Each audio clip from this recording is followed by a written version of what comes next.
Assalamualaikum warahmatullahi wabarakatuh. Perkenalkan, nama saya Risyananda, mahasiswa semester 4 di Sekolah Tinggi Ilmu Hukum Habarim Huruf. Saya akan menjelaskan tentang hukum dagang. Apa saja itu? Mari kita bahas lebih lanjut. Bentuk perdagangan yang pertama kali berlangsung pada zaman dahulu kala, sejak manusia hidup dalam alam primitif, adalah dagang tukar menukar. Pada saat itu, yang bisa ditukar hanya barang dan barang saja, atau seperti menukar padi dengan gandum. Dalam hal ini, pertukaran dibatasi. Belum ada hubungan pertukaran yang tetap karena belum adanya sebuah pasar. Hukum dagang adalah hukum yang mengatur tingkah laku manusia yang turut melakukan perdagangan untuk memperoleh keuntungan, atau hukum yang mengatur hubungan hukum antara manusia dan badan-badan hukum satu sama lainnya dalam lapangan perdagangan. Dapat kita lihat dalam ketentuan yang tercantum dalam pasal 1 KUHD yang menyatakan bahwa peraturan-peraturan KUHS dapat juga dijalankan dalam penyelesaian soal-soal yang disinggung dalam KUHD, terkecuali dalam penyelesaian soal-soal yang semata diadakan oleh KUHD itu.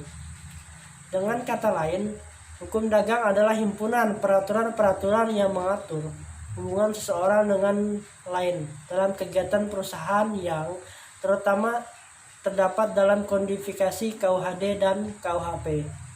Ahmad Ihsan berpendapat, hukum dagang adalah hukum yang mengatur soal-soal perdagangan, yaitu soal-soal yang timbul karena tingkah laku manusia dalam perdagangan atau perniagaan. Dari pengertian di atas, dapat dikemukakan secara sederhana rumusan hukum dagang, yakni serangkaian norma yang timbul khusus dalam dunia usaha atau kegiatan perusahaan.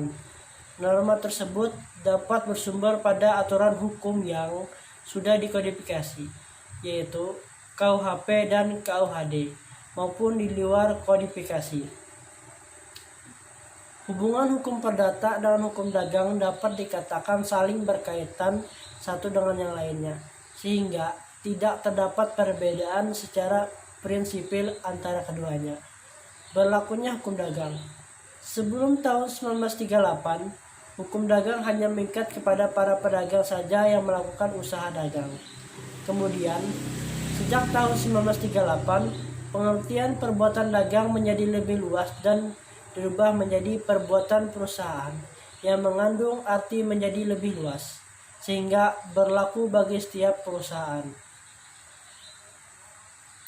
Perusahaan adalah mereka yang melakukan sesuatu yang mencari keuntungan dengan menggunakan banyak modal, tenaga kerja, dan dilakukan secara terus-menerus, serta terang-terangan untuk memperoleh penghasilan dengan cara memperniagakan barang-barang atau mengadakan perjanjian perdagangan.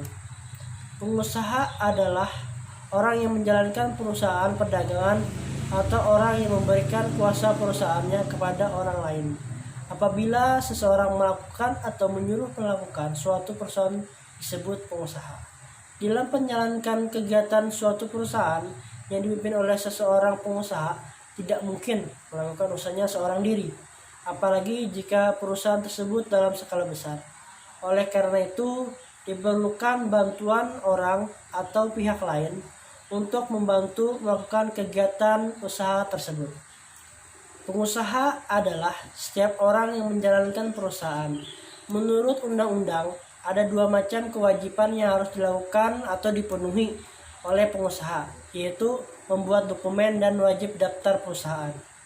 Bentuk-bentuk perusahaan secara garis besar dapat diklasifikasi dan dilihat dari sejumlah pemiliknya, yaitu perusahaan, perseorangan, dan persekutuan.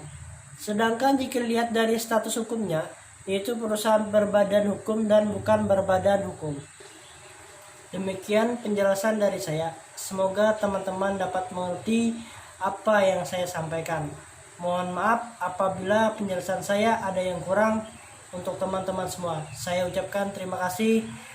Assalamualaikum warahmatullahi wabarakatuh.